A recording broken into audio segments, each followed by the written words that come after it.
Chers amis téléspectateurs, bien le bonjour dans cette nouvelle édition du débat de l'actualité qui vous donne rendez-vous chaque samedi. Et comme à chaque fois, nous avons un dossier à traiter, à débattre. Et pour aujourd'hui, c'est la production technologique. La technologie et la production technologique à l'échelle humaine. Les choses vont très rapidement. Les technologies comme l'électricité, l'impression et même la machine à vapeur ont vu leur technologie faire des bonds en avant avec des changements qui apportent d'énormes avantages à long terme. Économiquement, les plateformes numériques sont en train de refondre les relations entre les clients, les travailleurs et les dirigeants. Notre économie mondiale est déjà dans une course folle à l'évolution, surveillant le moindre comportement d'achat de produits en ligne ou en déplacement géographique à l'association d'un produit à un autre. La puissance de calcul s'améliore considérablement.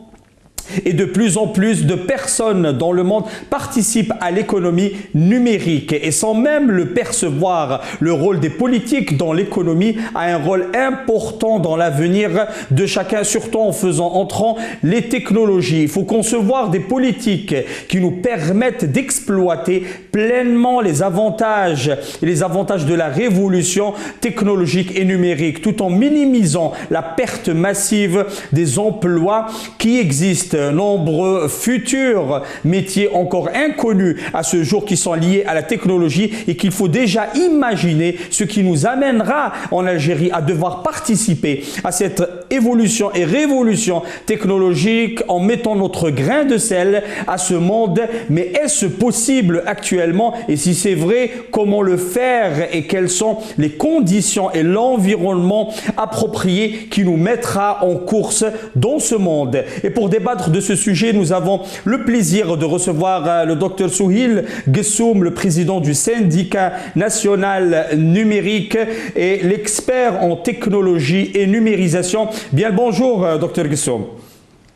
Bonjour Mouloud, bonjour à nos amis auditeurs et auditrices. Merci d'avoir accepté notre invitation. Tout au début, Monsieur Gessoum, donc la révolution technologique est partout dans le monde. Chacun ramène son grain de sel, que ce soit dans la numérisation, véhicules, dans les achats et les ordinateurs, dans notre vie, finances, etc.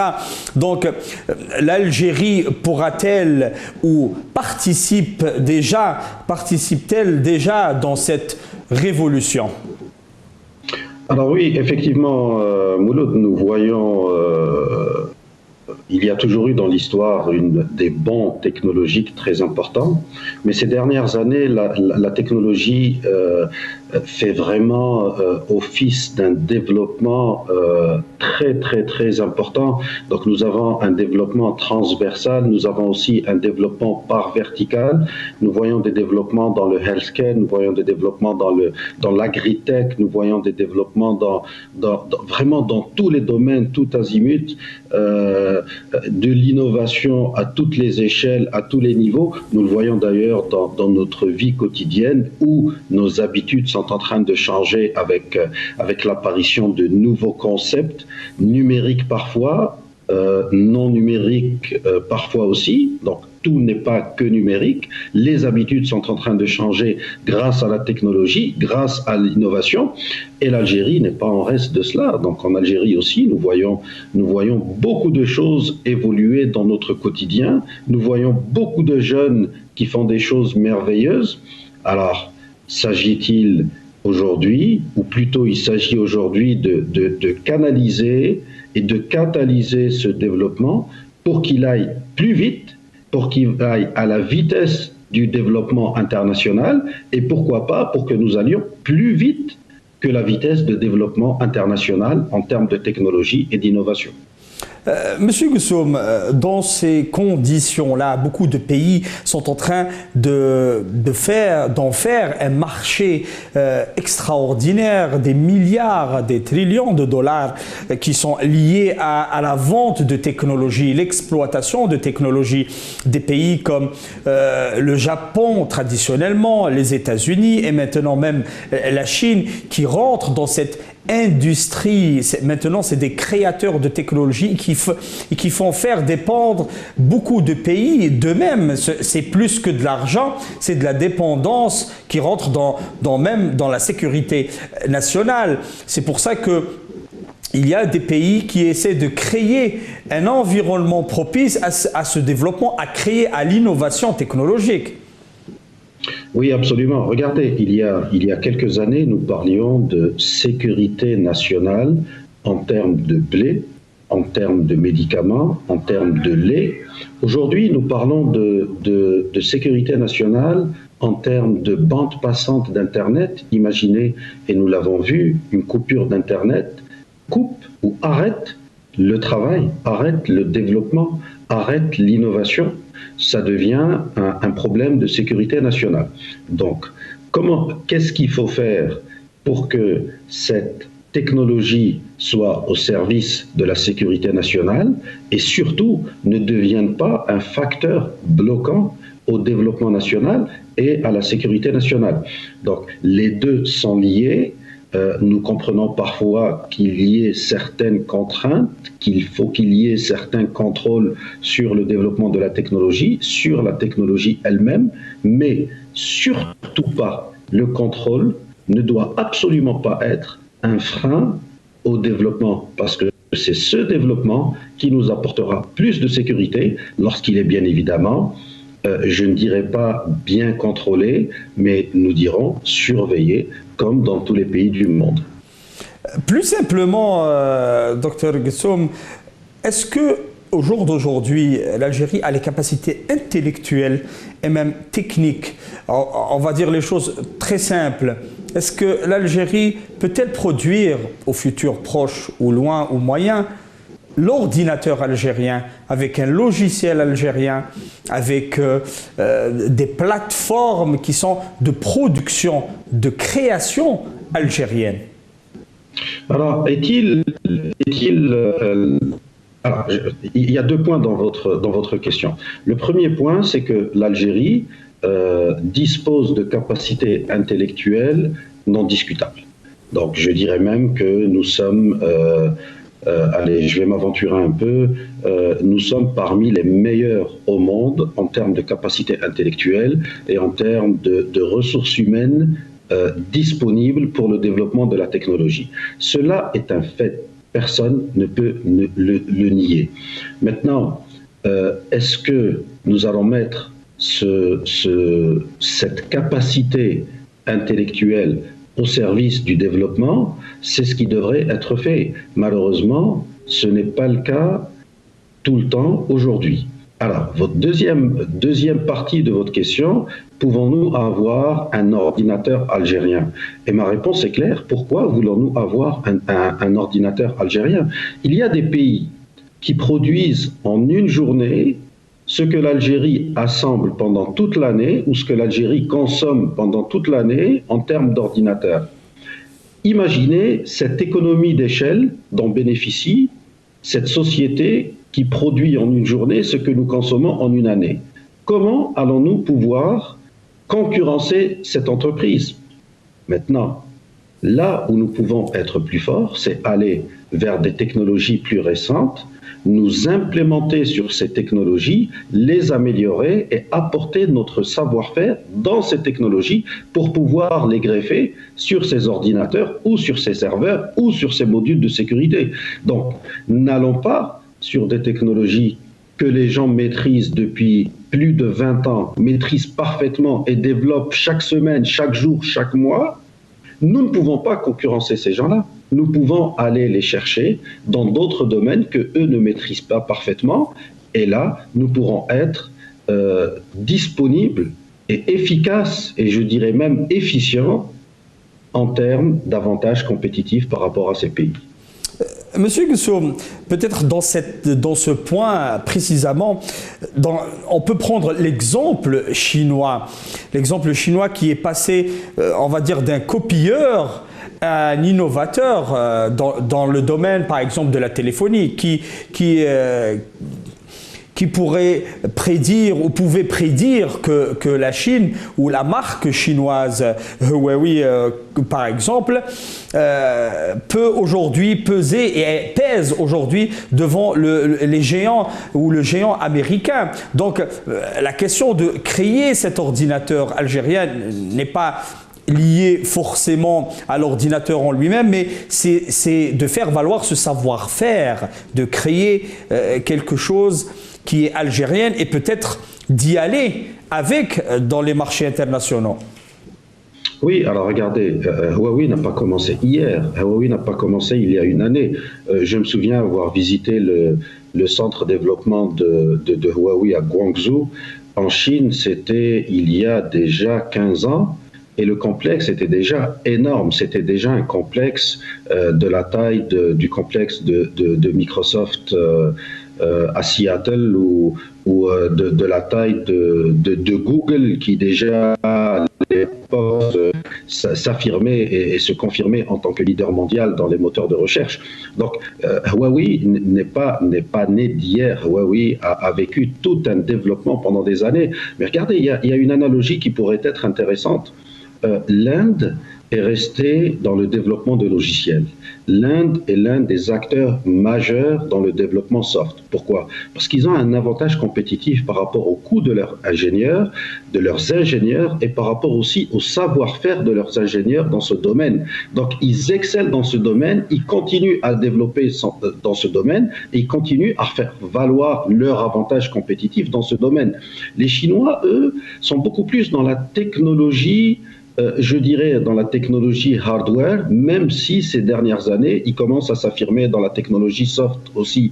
Mais les Indiens ont quand même une longueur d'avance dans un domaine où ils s'affirment, où ils se sont affirmés depuis des décennies. Donc, je pense que cette leçon que nous pouvons tirer, c'est que nous aussi, nous avons des domaines où nous pouvons exceller, et je pourrais vous les citer. Nous sommes très très bons en termes d'intelligence artificielle, nous sommes très très bons en termes de coding, nous avons d'excellents codeurs qui peuvent faire des choses. Alors imaginez, liant ce coding à l'intelligence artificielle, à l'augmented reality, à l'Internet of Things ou l'Internet des objets, et créons des programmes, créant des outils, créant de la technologie à partir de ce savoir-faire. N'allons pas concurrencer des gens sur lesquels nous avons 20, 30, 40 ou 50 ans de retard. Ce sera très difficile de les rattraper. Par contre, sur les nouvelles technologies, oui, nous pouvons exceller, nous pouvons aller très vite, nous aussi, grâce au savoir-faire de nos jeunes, grâce à notre université aussi, qui est en train de produire des gens très talentueux, qui, lorsque partent à l'étranger, font preuve d'énormément d'innovation et d'énormément de maîtrise et de savoir-faire. C'est cela que nous devons exploiter. Docteur, à ce que nous comprenons, c'est que nous devons nous chercher et chercher notre spécialité dans ce monde pour la développer. Vous m'écoutez, docteur? Donc, on va essayer de recontacter le docteur Souhil Gessoum, le président du syndicat national du numérique, et notre expert en numérisation et technologie. Nous parlons aujourd'hui de la production de technologie en Algérie. Quel avenir, quelle perspective dans ce monde où tout le monde est en train de ramener son grain de sel? Quelles sont les spécialités adéquates pour ce développement pour nos ingénieurs ou les Algériens? Et quel est l'environnement propice à mettre en œuvre et à préparer pour pouvoir rentrer dans la course technologique mondiale? Nous essayons de raccorder une autre fois avec notre contact et notre invité, M. Souhil Gessoum. Monsieur Souhil, rebonjour, désolé, nous avons été coupés. Oui, complètement. Oui. Donc la dernière question, je ne l'ai pas entendue du tout. Donc ce que je disais, c'est que aujourd'hui, nous, Algériens, l'Algérie doit se chercher et chercher son domaine de maîtrise afin de le développer. Le but est là, justement. C'est là que nous devons pouvoir faire la différence. C'est aller chercher ou aller nous affirmer sur le marché mondial sur des choses que nous maîtrisons, sur des choses que nous pouvons maîtriser, sur des choses que nous saurions faire. Et il y en a des tonnes. Les nouvelles technologies ne sont pas la propriété des États-Unis, de la Chine, de la Russie ou des Européens. Les nouvelles technologies, nous pouvons en bénéficier nous-mêmes, nous pouvons les maîtriser nous-mêmes, nous pouvons exceller nous-mêmes dans ce domaine. Nous pouvons nous-mêmes créer de nouvelles technologies, de nouveaux concepts. C'est là que nous pouvons aller très vite. Nos universités doivent jouer le jeu, nos centres de recherche doivent jouer le jeu. Il faut penser innovation, il faut réfléchir nouvelles technologies, il faut laisser nos jeunes exceller, il faut aller dans le sens où sky is the limit. Il n'y a pas de limite à l'innovation et aux nouvelles technologies. Donc à nous d'aller chercher tout ce qui est possible de chercher. Libérons les initiatives, laissons les gens exceller, laissons les gens, je dirais, à la limite, rêver de choses. Je ne sais qui disait, je crois que c'était John Kennedy qui disait « We need men who can dream of things that never were ». Nous avons besoin de personnes qui puissent rêver de choses qui n'aient jamais existé. Et là, nous pouvons faire la différence en allant chercher des choses qui n'aient jamais existé. Et je peux vous dire, de par mon contact avec les jeunes tous les jours, c'est que nos jeunes vraiment vont chercher des choses parfois inimaginables, je dirais, mais malheureusement, ils n'ont pas le support, le soutien pour pouvoir concrétiser ces choses qui n'existent pas encore et qui, à mon avis, pourraient parfaitement exister. Parfaitement exister. C'est sur ce point qui nous amène à parler de l'environnement propice à ce développement. Nous arrêtons ici pour une petite pause publicitaire et nous revenons vers vous.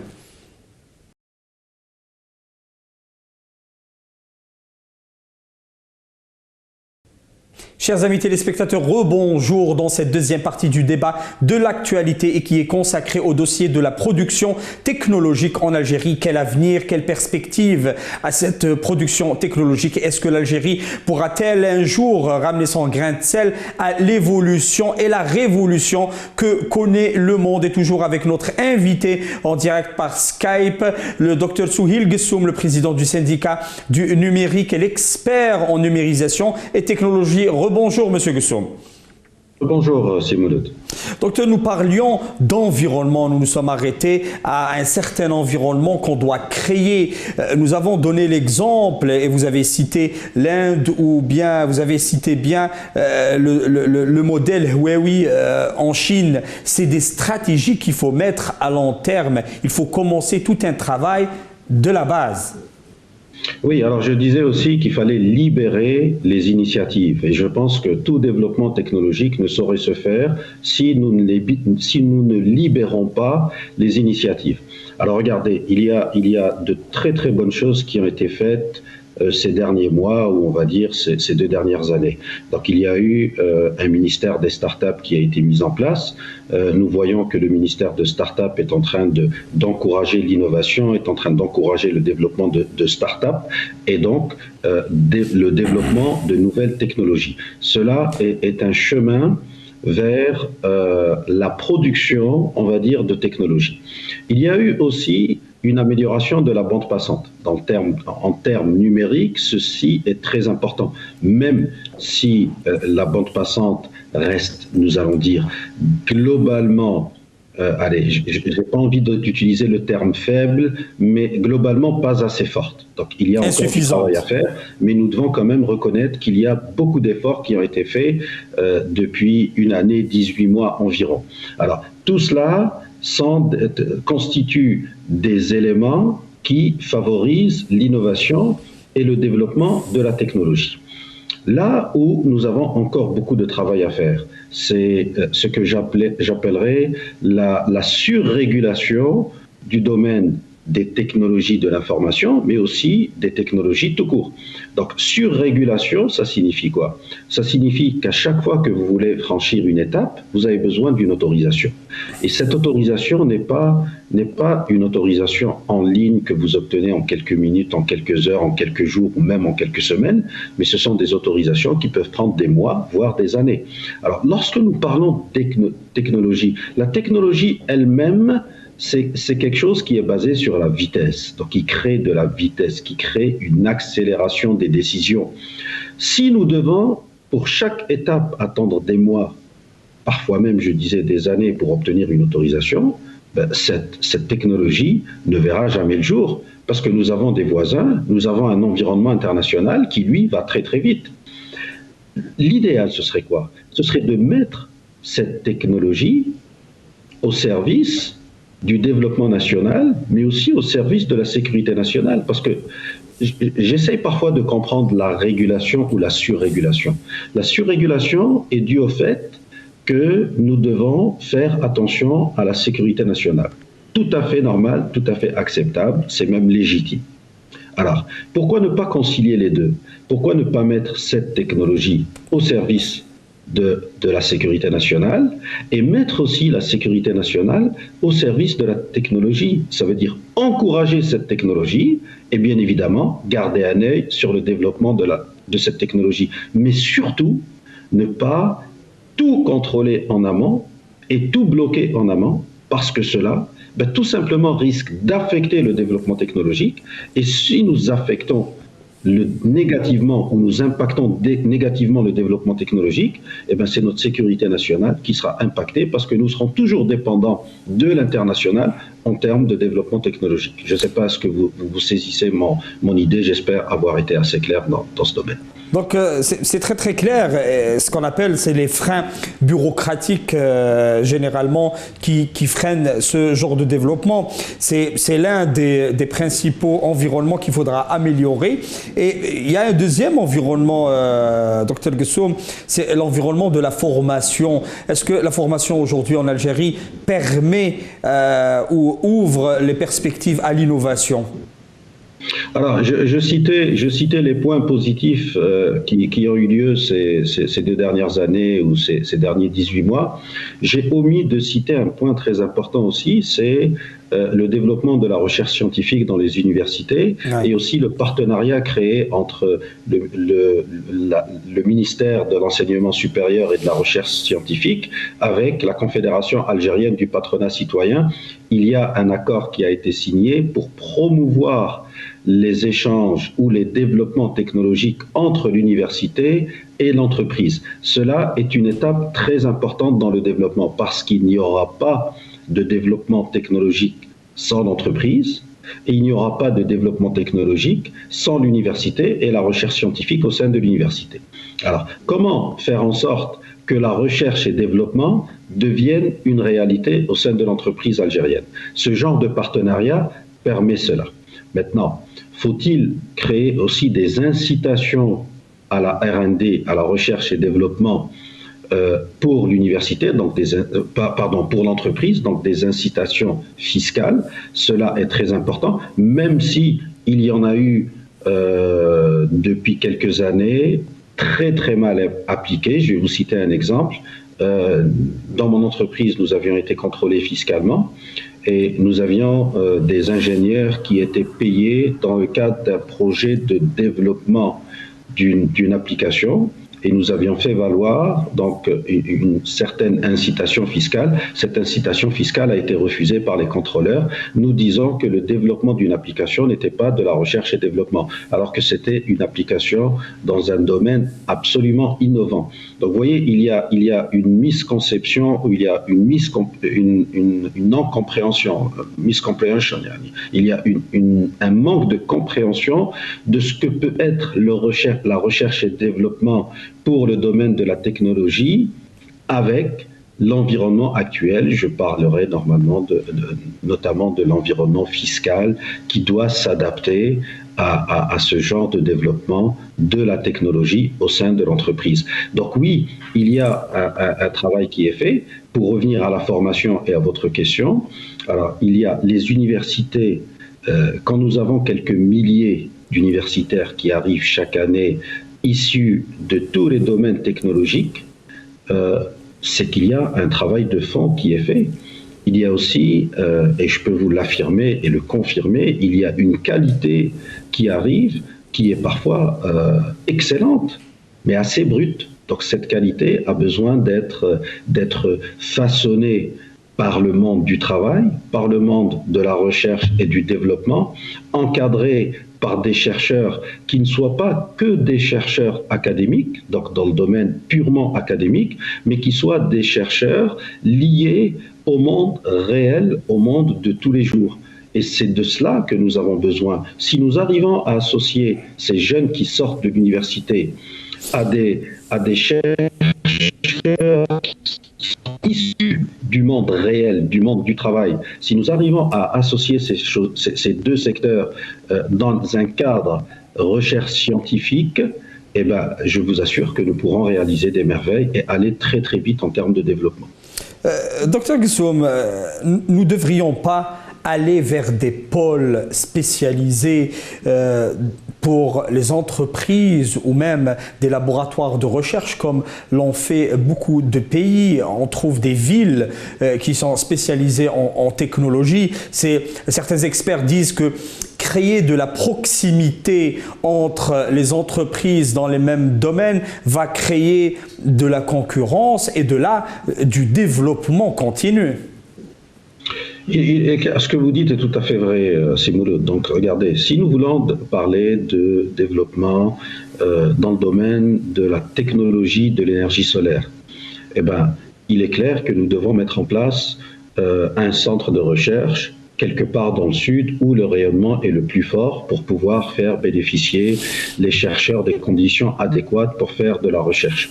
Si nous voulons faire de la recherche dans le domaine de l'agritech, donc de l'agriculture, la technologie dans l'agriculture, eh ben, peut-être que la Mitidja serait un bon lieu pour faire cette recherche, peut-être que l'agriculture saharienne aussi serait un bon créneau pour ce type de recherche. Si nous voulons faire de la recherche dans le domaine de la santé, eh ben, il faut se rapprocher des hôpitaux, créer des centres de recherche qui soient liés aux hôpitaux où les professeurs pourraient apporter leur savoir-faire. Si nous voulons créer des centres de recherche dans les technologies avancées, et là je pense surtout à l'IoT, donc l'Internet of Things ou l'Internet des objets, où nous avons un travail énorme à faire, où c'est un domaine tellement vaste que nous pouvons aller dans tous les domaines, créer des centres de recherche adéquats dans tous les domaines de la vie active qui soient liés non seulement à l'Internet of Things, mais aussi à l'intelligence artificielle, et pouvoir créer ces centres de recherche. Oui, donc pour conclure, Simouloud, ces centres de recherche doivent être liés à la vie active et non pas à la vie académique, parce que depuis l'indépendance, nous parlons de recherche scientifique, mais cela a toujours été concis ou conscrit à l'intérieur de l'université. Malheureusement, parfois, l'université reste complètement en dehors de la vie active et ce qui se passe dans la vie active. Donc, cette recherche ne saurait être efficace. Libérons cette recherche, associons-la à l'entreprise, à la vie active de tous les jours, et là, nous pourrons parler de vrais bons technologiques en Algérie.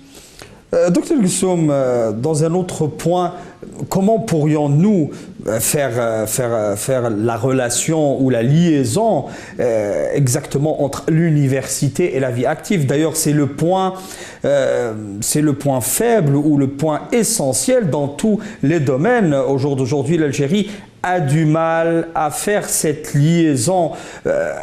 Franchement, est-ce vraiment difficile? Alors, c'est difficile, je vais vous dire pourquoi. En tant que chef d'entreprise, nous sommes tellement préoccupés, je dirais, par les problèmes de tous les jours, par la bureaucratie de tous les jours, que parfois la recherche et développement, le R&D au sein de l'entreprise devient vraiment un élément secondaire ou même facultatif. on a du mal à y réfléchir, on ne trouve pas le temps d'apporter une réflexion sérieuse dans ce domaine. Les problèmes sont tellement importants qu'il est difficile d'accorder l'importance qu'il faut à la recherche et développement. Donc, bien évidemment, il faut assainir le climat des affaires pour que l'entreprise elle-même soit libérée, pour qu'elle puisse créer plus de valeur. Plus l'entreprise créera de valeur, plus elle s'intéressera à la R&D, plus elle créera de la valeur, plus elle s'intéressera à la R&D. Et vous voyez, c'est un peu le cercle de création de valeur, R&D, création de valeur, R&D, qui va s'affirmer et se confirmer. Alors, ajoutez à cela le partenariat dont je parlais entre l'université et la Confédération algérienne du patronat citoyen pour que la recherche et développement soit un vrai outil de communication entre l'université et l'entreprise, et bien là, oui, nous pourrons réaliser des merveilles. Ce n'est qu'à ce prix-là, ce n'est que grâce à de telles initiatives que la recherche scientifique passera au stade entreprise et au stade monde réel pour ne pas rester dans un domaine confiné du laboratoire de l'université. Parfait, Dr Gessoum. Pour finir, si on peut déterminer 5 points essentiels pour développer ou aller à une production, une réelle production technologique en Algérie, quels sont selon vous? Alors 5, ça fait beaucoup. Je dirais, alors pourquoi 5, pourquoi pas 3? Pourquoi pas un seul point, si Mouloud? Mais bon, selon vous, je vais essayer de faire de mon mieux pour citer un maximum de points. Alors je pense qu'il faut déréguler le concept technologie. Il faut vraiment lever les barrières bureaucratiques par rapport à ce développement. Il faut créer ce que je dirais, ou plutôt renforcer le lien entre la recherche scientifique au sein de l'université et la recherche et développement au sein de l'entreprise, donc à l'image de ce qui a été fait entre la CAPC et le ministère de la recherche, de l'enseignement supérieur et de la recherche scientifique, mais il faut vraiment consolider ces points-là. Il faut mettre en place des incitations économiques, donc notamment fiscales, au sein de l'entreprise pour qu'elle puisse innover, apporter de la technologie et du bon technologique au sein de la vie de tous les jours.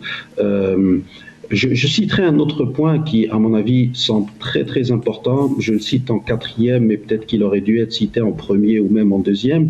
C'est vraiment apprendre le développement technologique à nos enfants dès leur jeune âge. Donc leur apprendre l'innovation et le développement de la technologie. Faire ancrer cette culture. Oui, voilà, absolument. Amorcer cette culture et faire en sorte que cela devienne une réalité pour nos jeunes, qui puissent s'inculquer de cela dès leur jeune âge. Je le vois aujourd'hui, nos jeunes, à partir du lycée, commencent à réfléchir innovation. Et je pense que c'est tout un sujet à explorer avec le ministère des startups, comment aller créer des compétitions entre les lycées et parfois même entre les CEM pour commencer à encourager les jeunes à innover. Donc ça, il faudrait inculquer cela et changer cette culture dès leur jeune âge. Et enfin, pour couronner le tout, je pense qu'il est important que le ministère aussi de la formation professionnelle soit impliqué dans tout ce qui est recherche, parce que le ministère de la formation professionnelle est le ministère qui est le plus proche de la vie active. Et à ce niveau-là, je pense que les stagiaires qui sont au niveau de la formation professionnelle peuvent essayer de faire les choses en mieux dans chacun de leurs domaines. Et c'est là le début de l'innovation. Voilà, vous m'avez demandé 5 points, j'ai essayé d'en sortir 5 rapidement. J'espère qu'ils seront utiles. Merci beaucoup, Dr Souheil Gessoum, pour tous vos éclaircissements sur ce sujet. Vous étiez avec nous en direct par Skype. Monsieur Souheil Gessoum, le président du syndicat national du numérique et l'expert international en numérisation et technologie. Chers amis téléspectateurs, nous vous remercions aussi pour votre attention. Nous arrivons à la fin du débat de l'actualité d'aujourd'hui et de cette semaine. Nous vous donnons rendez-vous la semaine prochaine avec un autre sujet et dans un autre débat. Merci beaucoup. Au revoir.